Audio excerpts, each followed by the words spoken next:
ଆଜି ମୁଁ ଠିକ୍ ସେହି ସମୟରେ ସେହି ରାସ୍ତାରେ ହିଁ ଫେରୁଥିଲି, ଯେଉଁ ପଥ ଦେଇ ମୁଁ ପ୍ରତିଦିନ ମୋ କର୍ମଶାଳାକୁ ଯାତାୟାତ କରେ। କାଲି ମୁଁ ଦେଖିଲି ଯେଉଁ ଦୃଶ୍ୟ ଆଜି ବି ରହିଛି ସାମଞ୍ଜସ୍ୟ, ଖାଲି ତଫାତ୍ ସ୍ଥାନର ଅବଶ୍ୟ। କାଲି ଗାଁର ସେ ମୁଣ୍ଡରେ ପଡ଼ିଥିଲା, ଆଜି ଏ ମୁଣ୍ଡରେ ସମାନ ରହସ୍ୟ। କେତେ ଯେ ପିଇଥିଲା ମଦ ତାକୁ ଜଣା, ଦେହ ମୃତବତ୍ ଚେତନା ଶୂନ୍ୟ, ସତେ ଯେପରି କାଠଗଣ୍ଡି କେତେବେଳେ କେମିତି ଅକସ୍ମାତ୍ ବାହାରି ପଡ଼ୁଛି ଜୀବନର ବିଶ୍ୱାସ ଶବ୍ଦ।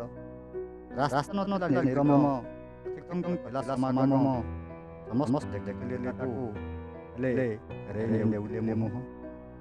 କାରଣ ସେ ଆତାଇ ନିଜ ଆତ୍ମାର ନିଜେ ହିଁ ସାଜି ଜମ, କାହିଁ କେତେ ଦିନ ହଜେଇ ଦେଇଛି ଜୀବନର ରାହ, ହୋଇଯାଇଛି ବାଟବଣା, ଜୀବନ ପାଲଟି ଯାଇଛି ବୋଝ। ତାର ଜୀବନର ରଥରେ ଯୋଦ୍ଧା ହୋଇଥିବା ସତ୍ୟ ଅହିଂସା ଦୟା କ୍ଷମା ପରସ୍ପର, ସେ କେବେ ଛାଡ଼ି ଦେଇଛି ଲଗାମ। ଦିନେ ଯେଉଁ ମନ ଭାବୁଥିଲା ବଳବାନ, ଆଜି ସଜେଇ ଦେଇଛି ବେଇମାନ। ଜୀବନ ଯାହା ସବୁ ମୂଲ୍ୟବାନ, ଥରେ ହରାଇ ଦେଲେ ପୁନର୍ବାର ମିଳେ ନା, ତା ପାଇଁ ମୂଲ୍ୟହୀନ। ଆଜି ଜୀବନ ପାଲଟି ଯାଇଛି ଯନ୍ତ୍ରଣା, ଭୁଲିବାକୁ ଚାହୁଁଛି ବେଦନା, ତାକୁ କରିବାକୁ ପଡ଼ୁଛି ବାହାନା। ନିଜକୁ ସଜେଇ ଦେଇଛି ମଦୁଆ, ଚାହୁଁଛି ଜୋସ୍ରେ ହୋଇପାରିବ କି ବୃଦ୍ଧର ସାମନା।